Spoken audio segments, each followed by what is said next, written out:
Bonjour à tous, je vous retrouve aujourd'hui dans cette vidéo pour vous parler de mon top 10 des films que j'ai le plus aimé en 2016.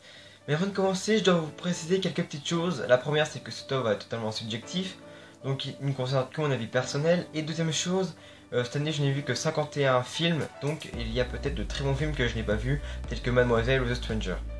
Et troisième chose, je ne ferai pas de flop, seulement parce que je n'ai pas trop le temps d'en faire un, et pas très envie de... J'aime pas trop parler des mauvais films, donc il n'y aura pas de flop. Ceci étant dit, on peut passer au top 10 avec en 10ème position Creed, l'héritage de Rocky Balboa réalisé par Ryan Coogler. Alors, je n'ai jamais vu les Rocky et donc c'est pas un film que j'en ai c'est pas un film que j'en ai spécialement et au final, j'ai beaucoup aimé. Ryan Coogler a fait là un excellent film de boxe avec une excellente réalisation et une très bonne mise en scène et des combats de boxe vraiment génial. Au casting, on retrouve un Michael B. Jordan qui est un acteur que je commence de plus en plus à aimer parce que dans ce film, il est quand même très bon et se crée vraiment un personnage à lui.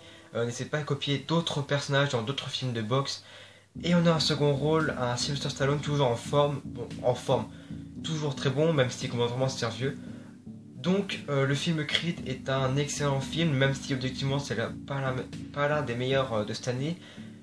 J'ai quand même beaucoup aimé et je vous conseille vraiment de voir le film Creed parce qu'il en vaut vraiment la peine. Deuxième position, Tu ne tueras point, réalisé par Mel Gibson. Donc c'est après plusieurs années d'absence que Mel Gibson revient et il nous fait là un excellent film de guerre comme on les aime. Tout d'abord, c'est assez basique mais j'aime beaucoup la mise en scène.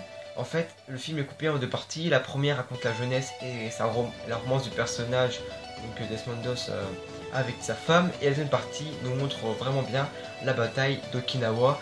Et sur ce point-là, Mel Gibson nous montre vraiment bien la violence du champ de bataille et utilise beaucoup de procédés pour montrer la violence, tels que des explosions dans tous les sens, des coups de feu, des ralentis, beaucoup de fumée par-dessous. Et ça rend la bataille vraiment épique.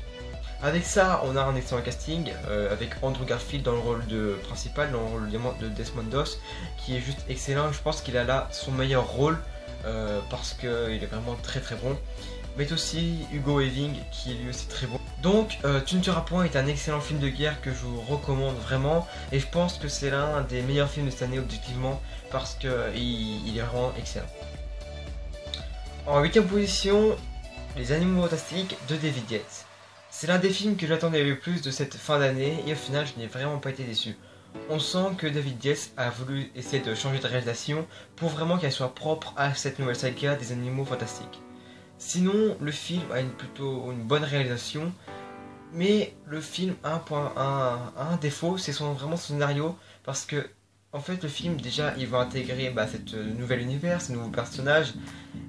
Et le film me fait ça qu'en fond et développe plutôt cette chasse aux animaux fantastiques en premier plan, alors ça devrait plutôt être le contraire. Le film devrait plutôt introduire les personnages et cet nouvel univers en premier plan et en second plan nous montrer cette chasse aux animaux.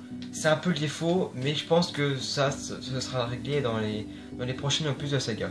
Sinon on découvre beaucoup de nouvelles choses telles que de nouveaux personnages, avec le personnage de Norman Dragono joué par Eddie Redmayne qui est vraiment très bon. Je pense qu'il peut encore nous épater dans les prochains films et je pense que c'est vraiment le rôle qu'il lui fallait parce que j'ai vu qu'il aurait voulu faire Harry Potter, qu'il aurait voulu faire Kylo Ren, mais je vois vraiment bien dans le rôle de Norman Dragono et je pense que ça lui va très très bien et je suis vraiment pressé de le voir. Sinon il y avait aussi Colin Farrell qui était vraiment charismatique. Malheureusement j'ai vous spoilé un peu mais je pense que je pars de cette base que vous avez tous vu le film. Colin Farrell qui était très bon, malheureusement comme il meurt et on le verra plus. C'est dommage parce que ce personnage était très charismatique et c'était l'un des meilleurs personnages de ce film. Mais bon, il sera remplacé par le grand méchant Grindelwald qui ne pouvait pas tomber mieux comme acteur que Johnny Depp. Et ça, c'est vraiment excellent que ce soit Johnny Depp qui devienne le grand méchant de cette saga. Et je pense qu'on peut pas demander mieux. Donc, Les Animaux Fantastiques, malgré son défaut son point faible qui est le scénario, reste un très bon film que je vous conseille. Et pas besoin de voir les films Harry Potter pour aimer et comprendre ce premier épisode de cette saga. Deuxième position, Dernier train pour Busan, réalisé par Yang Sang-go. Ce film est vraiment pas loin d'être un chef-d'œuvre. C'est un excellent huis clos avec des zombies et qui moi d'habitude n'est vraiment pas fan des films de zombies, et bien là je n'ai pris vraiment plein les yeux. Le film est vraiment bien rythmé et il a une très bonne mise en scène et des acteurs vraiment qui jouent très bien, même si je ne connais pas leur nom, je suis désolé, les acteurs sont juste très bons. On peut voir vraiment que les Coréens avec très peu de budget savent faire vraiment des films pas loin de chef-d'œuvre, alors que les Américains avec un gros budget font vraiment des films nuls à chier tels que World War Z. Donc D'un très beau besoin est une très bonne découverte que je vous conseille vraiment de voir parce qu'il en vaut vraiment la peine et c'est vraiment un excellent film. Deuxième position, The Revenant de Alejandro González Iñárritu. Je pense que The Revenant est l'une de mes plus grosses claques visuelles de cette année 2016 avec The Non Demon.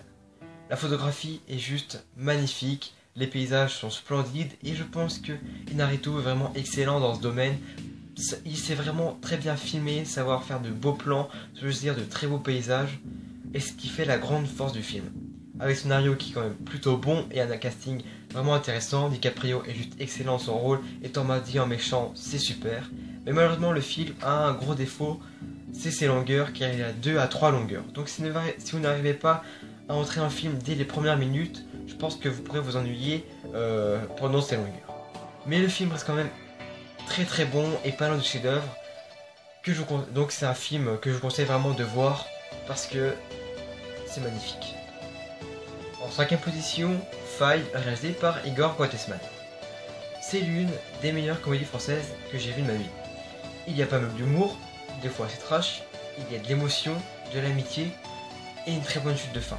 Avec ça, il y a un excellent casting, Pierre Ninet que j'adore et François Civil qui sont tous les deux vraiment excellents et un excellent scénario. J'ai pas grand chose à dire de plus puisque le film est juste très bon, c'est vraiment une petite perle de cette année 2016, c'est vraiment l'un des meilleurs films français et même l'un des meilleurs films de l'année. Bref, je ne peux que vous conseiller le film de Five qui est juste excellent. En numéro 4, j'ai mis 10 Cloverfield Lane, réalisé par Dan Trachtenberg. J'ai vu ce film uniquement parce que parce qu'il y avait Mary Elizabeth Winstead dedans, et au final, c'est un véritable coup de cœur. Déjà c'est un huis clos et j'adore le huis clos, et c'est un huis clos juste excellent avec une très bonne réalisation, une bonne mise en scène, et un bon rythme, le film a un bon rythme, et un scénario juste génial. Avec au casting John Goodman, je crois, je suis pas sûr du tout, mais c'est ça, en tout cas l'homme, le vieux on va dire, qui est très bon, et Mary Elizabeth Winstead qui est juste excellente dans son rôle. Malheureusement, la fin m'a déçu, le fait qu'il y ait des extraterrestres s'est mal passé. Mais bref, le film reste quand même une très bonne découverte, et le film est dans mon top 5 des meilleurs films de 2016. En 3ème position, Juste la fin du monde, réalisé par Xavier Dolan. Dolan est très fort puisqu'il arrive à me faire aimer les films d'auteur et a réussi à me réconcilier avec Marion Cotillard pendant 1h30. Bravo. Non, plus sérieusement, Juste la fin du monde est juste une merveille. Les dialogues sont très bien écrits, il y a un bon rythme et une très bonne réalisation. Gaspard Ulliel, Marion Cotillard, Léa Seydoux et Vincent Cassel, tous les 4 ensemble font un excellent quatuor d'acteurs que l'on aimerait bien revoir, même si Marion Cotillard et Léa Seydoux sont peu aimés. Tout ça avec une fin juste merveilleuse. Juste la fin du monde est un excellent film d'1h40 qu'il faut vraiment voir et revoir si vous l'avez déjà vu.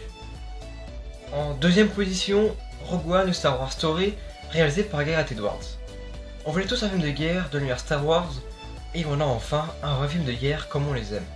Le film a un excellent scénario, qu'on savait déjà d'avance de toute façon, accompagné de ça d'une excellente réalisation, d'une excellente mise en scène et d'un bon rythme. Le film est vraiment l'un des meilleurs de la saga. Au casting, on a Felicity Jones qui est vraiment superbe, Mads Mikkelsen, Forest Whitaker et j'en passe. Les scènes d'action sont toutes excellentes, notamment la dernière qui dure 30 minutes, même s'il y a un peu de repompé sur les anciens films, elle reste quand même excellente. Et pour finir, Darth Vader, qui est vraiment jouissif dans toutes les scènes qu'on le voit, notamment la scène de fin, quand il attaque le vaisseau en direction de Yavin 4, quand il éclaire avec son sabre laser, la pièce toute noire, c'est vraiment superbe, ça m'a donné des frissons, et donc Rogue One est un excellent film que vous pouvez voir même si vous n'avez vu aucun film Star Wars, vous comprendrez quand même. Et en première position, Les Salopards de Quentin Tarantino. Un huis clos de 3 heures avec plein de sang et réalisé par Quentin Tarantino. Ça ne peut qu'être bon, et c'est le cas. La grande force des films de Tarantino, ce sont vraiment ces dialogues qui sont très bien écrits et très bien travaillés, et Les Salopards en est vraiment la preuve. Mais le scénario, la mise en scène et la réalisation sont elles aussi très bonnes avec un excellent casting. Samuel Jackson, toujours aussi bon, qui je pense là a son meilleur rôle. Mais le film peut paraître un peu long, oui c'est sûr, 2h47 de film c'est assez long. Et les 40 premières minutes de film peuvent être assez longues aussi parce que c'est quand même beaucoup de... Le film est quand même basé sur beaucoup de dialogues et c'est un peu un cluedo on va dire. Et les 40 premières minutes peuvent paraître assez longues, mais dès que tous les salopards sont dans la mercerie, ça devient ultra intéressant. Donc Les Salopards est un excellent film que je vous conseille, c'est devenu mon film préféré de Tarantino, même si objectivement c'est pas son meilleur, moi c'est mon préféré, et vraiment je vous le conseille, c'est mon film préféré de l'année, et mon Tarantino préféré, et l'un de mes films préférés de toujours. Donc je vous conseille vraiment ce film. Voilà, c'est la fin de cette vidéo, donc n'hésitez pas à me dire dans les commentaires votre top 10 ou votre film préféré de cette année 2016. Et sur ce, je vous souhaite à tous une très bonne année 2017 qui j'espère sera meilleure que celle 2016. Donc voilà, bye tout le monde.